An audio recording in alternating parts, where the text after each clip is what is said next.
Guys, Kadapa జిల్లాలో ఏం జరిగిందో మీకు తెలుసా? 3 ఏళ్ల పాపని బనానా ఇప్పిస్తా అని చెప్పి తీసుకొని వెళ్ళి దారుణమైన పని చేసి చంపి పొదలలో పడేసిండనమాట ఒక కిరాతకుడు. ఆయన పేరు వచ్చేసి రహమతుల్లా అలియాస్ కబీర్ అని చెప్పి పిలుస్తారంట వాళ్ళ ఊర్లో.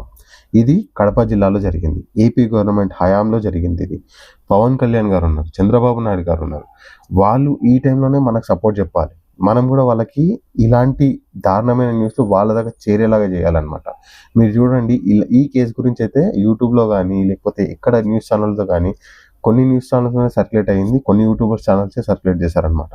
సో వాళ్ళు చూసేలాగా చూడాలంటే మీరు ఖచ్చితంగా ఏపీ సీఎం లేకపోతే ఏపీ గవర్నమెంట్ అని చెప్పేసి ట్యాగ్ చేయండి. ఖచ్చితంగా ఈ వీడియోని అయితే వాళ్ళకి చేరే వరకు షేర్ చేస్తూనే ఉన్నాను గైస్. నా రిక్వెస్ట్ వచ్చేసి ఈ రహమతుల్లా ఎవడైతే ఉన్నాడో ఇతన్ని అయితే దారుణంగా ఎన్కౌంటర్ చేయాలి అని చెప్పేసి అయితే నేనైతే అనుకుంటున్నాను. ఎందుకంటే వాళ్ళ ఫ్యామిలీ పడే గోస మీకు తెలియదు. నిజంగా గైస్, 3 ఏళ్ల పాపని మొత్తం ఒళ్ళైతే దుదురు కుడుతుంది. ఈ వీడియో చూసిన తర్వాత కొన్ని వీడియోలు అయితే చూశాను అనమాట. ఆ వీడియోస్లో నేను గమనించింది ఏంటంటే, అక్కడ ప్రజలే ఇతనైతే చంపేసేటోళ్ళు పోలీసు వాళ్ళు ఇంటర్ఫియర్ కాకపోతే. పోలీసు వాళ్ళు వచ్చారు, యాక్షన్ తీసుకున్నారు, అతన్ని కస్టడీలో తీసుకున్నారు కాబట్టి మనోడు బతుకుండు. కానీ నేను చెప్పేది ఏంటంటే, ఒక్కసారి కొన్ని రిపోర్ట్స్ అయితే చూడండి, ఆన్లైన్లో సెర్చ్ చేయడానికి చూడండి. ఎన్ని రేప్ కేసులు జరుగుతున్నాయి కదా ఆంధ్రప్రదేశ్లో. నాగర్ కర్నూలులో రీసెంట్గా ఒక రేప్ కేసు జరిగింది. దాని అవుట్పుట్ ఏమైనా ఎవరికన్నా తెలుసా? ఎవరికి తెలియదు. అంతెందుకు రంగారెడ్డి డిస్ట్రిక్ట్లో, ఏపీ అనే కాదు తెలంగాణలో కూడా చూసుకోండి, రంగారెడ్డి డిస్ట్రిక్ట్లో 2025 బిగినింగ్లోనే 45 డేస్లోనే జనవరి ఫిబ్రవరి మంత్లో అనుకుంటా 3 రేప్ కేసులు అయితే రిజిస్టర్ అయ్యాయి. 3 రేప్ కేసులు, అది కూడా 16 years అనుకుంటా. లేకపోతే ఒక ఫ్యామిలీ హస్బెండ్ని టై చేసి ఆయన ముందే దారుణమైన చేశారనమాట.